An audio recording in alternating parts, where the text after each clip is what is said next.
এক পিতার দোয়া এটা, এক পিতার স্বপ্ন আমার ছেলে নামাজি হবে, আমার মেয়ে পর্দানসীন হবে, আমার স্ত্রী চরিত্রবান হবে। আর কিচ্ছু নাও যদি মিলে খোদার কসম কোনো অসুবিধা নেই। স্ত্রী সন্তান যদি বছরের পর বছর মাটিতেও ঘুমায় তাইলেও কোনো সমস্যা নাই। আর বদ্দিন আর নাফরমান যদি কারুনের খাটেও ঘুমায়, যদি কারুনের ধনভাণ্ডারও যদি পায়, অথচ নাফরমান, বেঈমান, বেনামাজি, বেহায়া, চরিত্রবান, অথচ সে কারুনের যত সম্পদ বেটা, ওই সম্পদ যদি তোমার সন্তান পায়, খোদার কসম ওইটা ব্যর্থ, ব্যর্থ, লানতের যোগ্য ছাড়া আর কিচ্ছু না বেটা, অভিশপ্ত। ওইটা অভিশপ্ত ছিল।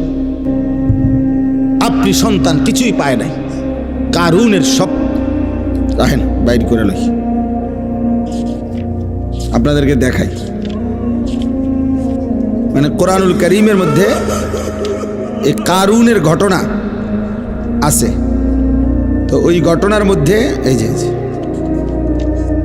আছে যে কারুন যখন রাস্তা দিয়া বের হইতো, এই পরিমাণ ঠাটবাট, সহ্য, বীর্য, অহংকার এবং চাকচিক্য, জাকজমক দিয়া কারুন বের হইতো। তো তাকে দেখে আশেপাশের মানুষরা আফসুস করত, আফসুস করতো। আল্লাহ কোরআনে ডাইরেক্ট বলছে, আফসুস করতো আর বলতো, আহারে আল্লাহ যদি আমাগরেও কারুনের মতো একটু দিত। এই যে কোরআন শরীফে আছে সরাসরি, ফাখরাজা আলা কওমিহি ফি জিনাতিহি, কারুন তার সাজ সজ্জা জাক জমক নিয়ে বের হতো।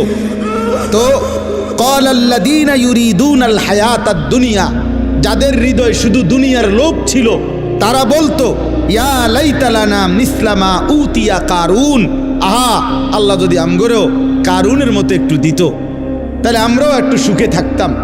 খোদার কসম আল্লাহ বলে, এরপরে যেদিন আল্লাহ কারুনকে তার সমস্ত ঘর সম্পদ, রাশি রাশি স্বর্ণরৌপ্য সহ জীবন্ত মাটির নিচে দাফন করে ফেলছে, ফাখাসাফনা বিহি ওয়া বিদারিহিল আরদা, তাকে তার ঘর সহ আল্লাহ জিন্দা মাটির নিচে দাফন করে দিছে এই নাফরমান বেঈমানকে।